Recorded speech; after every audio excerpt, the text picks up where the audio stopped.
Good morning students, कैसे हैं सभी। आज हम अपने व्याकरण का एक भाग करेंगे जिसका नाम है अविकारी शब्द, यानी कि जिसे अव्ययवी कहा जाता है। अविकारी, विकारी का मतलब होता है परिवर्तन यानी कि बदलाव, पर हमारे पास है अविकारी यानी कि किसी भी शब्दों का बदलाव ना होना। जैसे कि व्यय, व्यय है खर्च, पर अव्यय क्या होगा, बिना खर्च वाला, यानी कि जिसमें खर्च ना होने की गुंजाइश हो। ऐसे शब्द यानी कि जिनमें कोई परिवर्तन ना हो, ऐसे शब्दों का प्रयोग किया जाता है। अविकारी शब्द होते हैं जिसमें ना ही लिंग, वचन या किसी विशेषण या कारक के तौर पर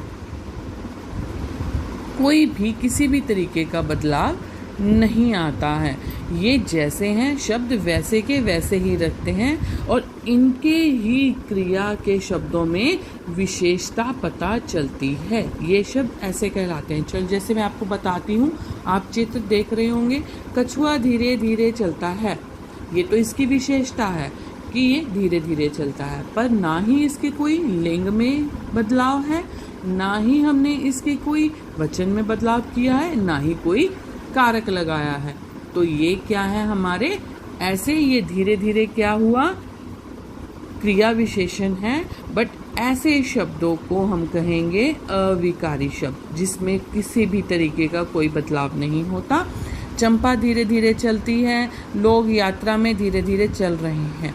चलिए देखिए, जो मैं आपको आगे पढ़ के बताती हूँ। ऊपर के वाक्यों में धीरे धीरे शब्द युगम पर संज्ञा के लिंग, वचन और काल और कारक का कोई प्रभाव नहीं है। वाक्यों में ऐसे ही कभी ना बदलने वाले शब्दों को क्या कहते हैं, अविकारी या अव्यय शब्द। अब आपको समझ आया।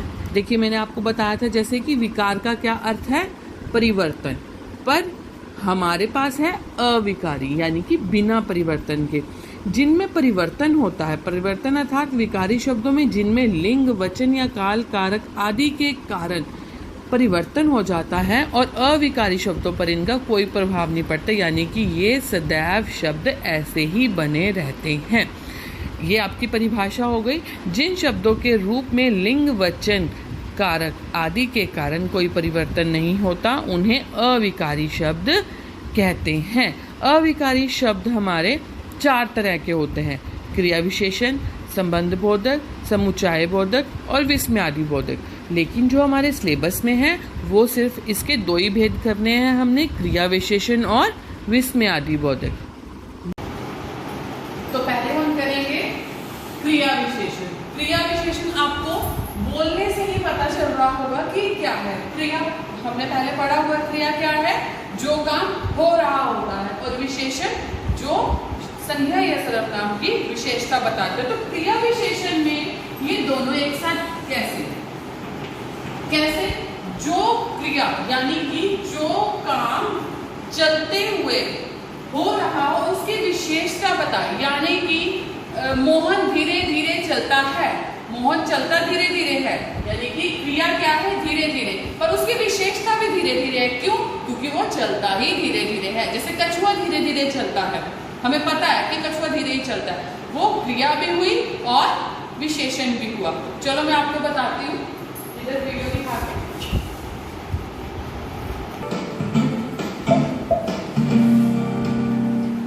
क्रिया विशेषण, अव्यय या अविकारी शब्द।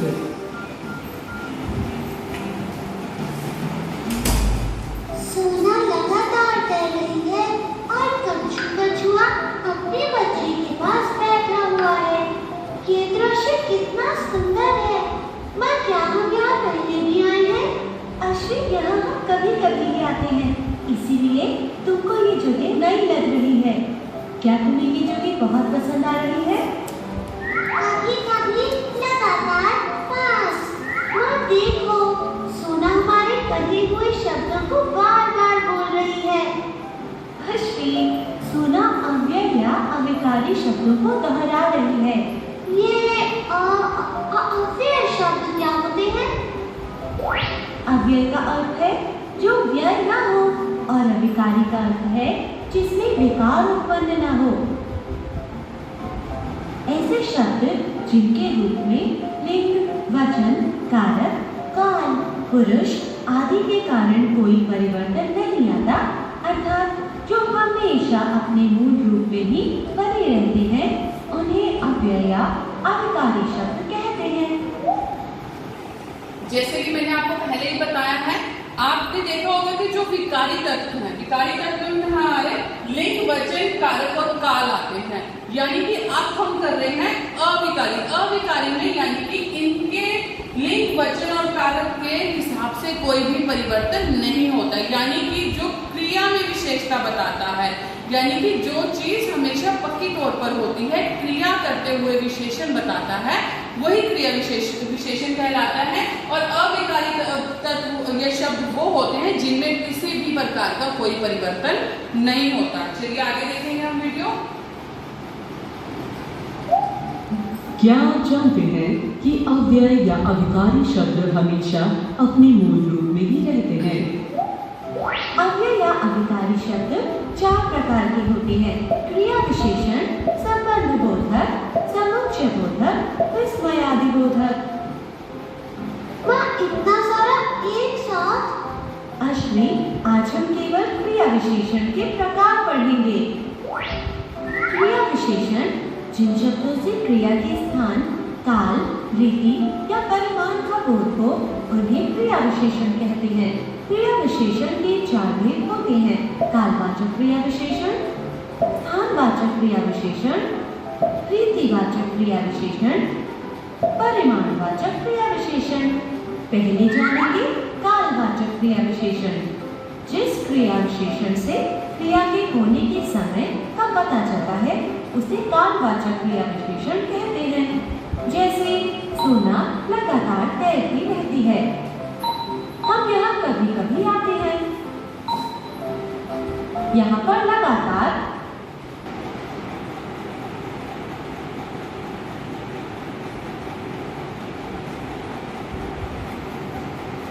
लगातार यानी कि सोना लगातार तैरती रहती है। लगातार हुआ क्रिया भी और उसकी विशेषता भी, यानी कि वो हर समय चलती रहती है।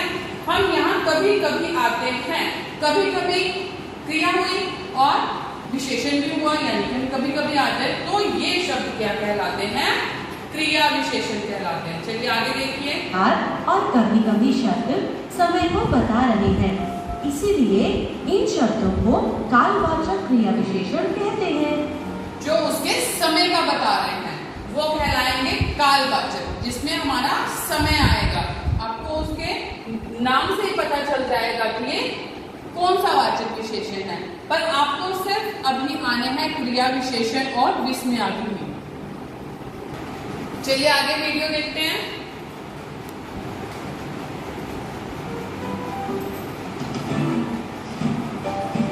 क्रिया विशेषण के कितने प्रकार होते हैं? 4। सही जवाब।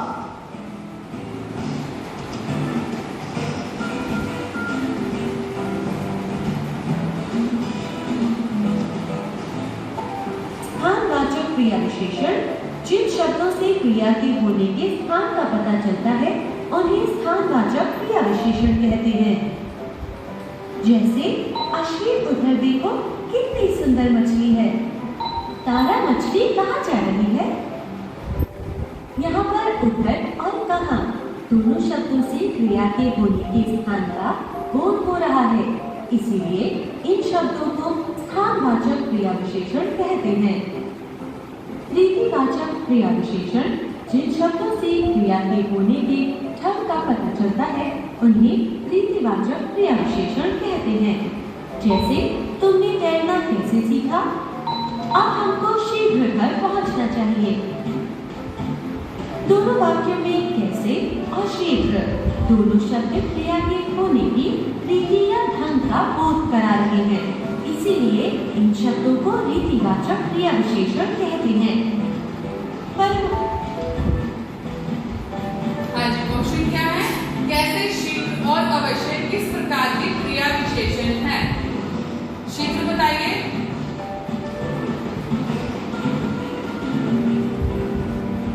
जवाब।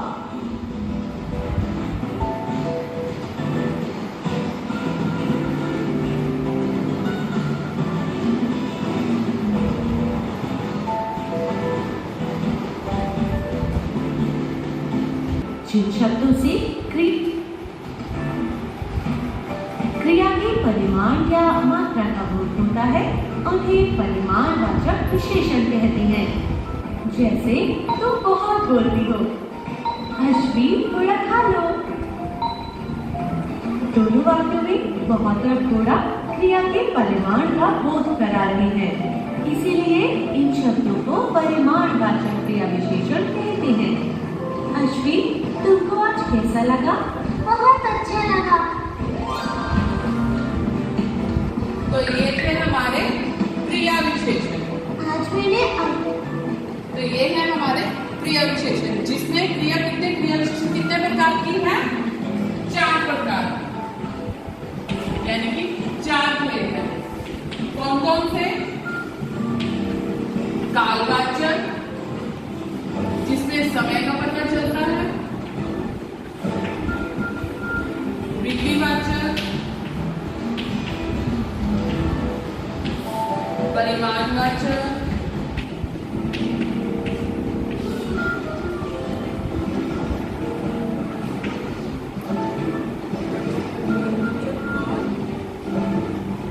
स्थानवाचक।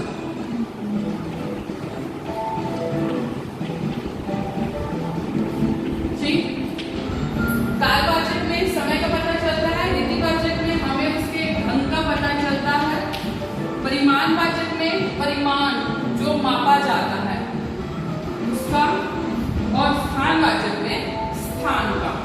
जैसे कि तुम कहाँ जा रही हो, या कल तुम दिल्ली से आई थी, तो विशेषता बताते हुए क्रिया शब्द, ये थे हमारे क्रिया विशेषण। और सेकेंड है हमारा विस्मयादि शब्द। विस्मयादि शब्द क्या है? विस्मयादि मैंने आपको विराम चिन्ह में भी पढ़ाए थे। विस्मयादि चिन्ह होता है एक हमारा, यानी कि हैरानी चिन्ह। विस्मयादि का क्या है? हैरानी। इसका साइन जो हमें विराम चिन्ह में है, ये हम विस्मयादि चिन्ह तब लगाते हैं जब हमें बहुत ज्यादा हैरानी या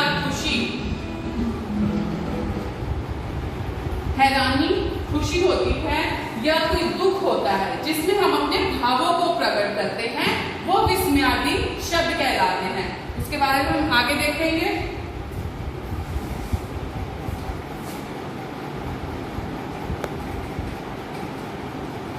आश्चर्य, प्रसन्नता, शोक, घृणा आदि भावों को प्रकट करते हैं, उन्हें विस्मयादि बोधक शब्द कहते हैं। यानी कि जो हमारे भावों को प्रकट करते हैं। कौन कौन से भाव है? आश्चर्य, प्रसन्नता, शोक, घृणा।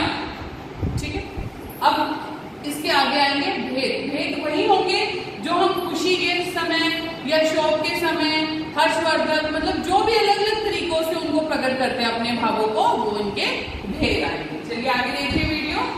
विस्मयादि बोधक 5 प्रकार के होते हैं। हर्ष बोधक, शोक बोधक, विस्मय बोधक, क्रोध बोधक, घृणा बोधक। हर्ष बोधक खुशी, शोक बोधक किसी का दुख, विस्मयादि हैरानीजनक, जैसे किसी का एक्सीडेंट हो गया या एकदम से हम पास हुए तो हमें एकदम से जो हैरानीजनक जो मिलती है खबर, उसके लिए विस्मयादि बोधक। क्रोध बोधक गुस्सा आना, घृणा किसी से नफरत करना। आगे देखिए। वाह, कितनी सुंदर जगह है। इस वाक्य में वाह शब्द हर्षबोधक है, क्योंकि इस शब्द से हम खुशी प्रकट करते हैं। खुशी प्रकट करते हैं, यानी कि हमें खुशी हो रही है। हाय, मुझे चोट लग गई। इस वाक्य में हाय शब्द शोक बोधक है, क्योंकि इस शब्द से हम दुख प्रकट करते हैं। ठीक है, दिस टाइम। अरे, ये कितना भयंकर है। इस वाक्य में अरे शब्द विस्मय बोधक है, क्योंकि इस शब्द से हम आश्चर्य प्रकट करते हैं। हट, मैं आज यह पन्ना फाड़ कर ही रहूंगा। इस वाक्य में हट शब्द क्रोध बोधक है, क्योंकि इस शब्द से हम क्रोध प्रकट करते हैं। यानी कि उसको गुस्सा आ रहा है। ढक, नदी को कितना गंदा कर दिया है। इस वाक्य में धत शब्द घृणाबोधक है, क्योंकि इस शब्द से हम घृणा प्रकट करते हैं। नफरत यानी कि जो हमें गंदा लगता है देख के, जैसे कहीं कूड़ा पड़ा तो हमें छी कितना गंदा है, उस तरीके से। वाह, अरे धत, ये शब्द क्या है? कालवाचक, क्रिया विशेषण, संबंध बोधक, विस्मयादिबोधक। विस्मयादिबोधक सही जवाब। आओ दोहराएं। जो शब्द दो शब्दों, वाक्यांशों या वाक्यों को जोड़ने का काम करते हैं वे समुच्चय बोधक या योजक कहलाते हैं। समुच्चय बोधक शब्द दो प्रकार के होते हैं, समानाधिकरण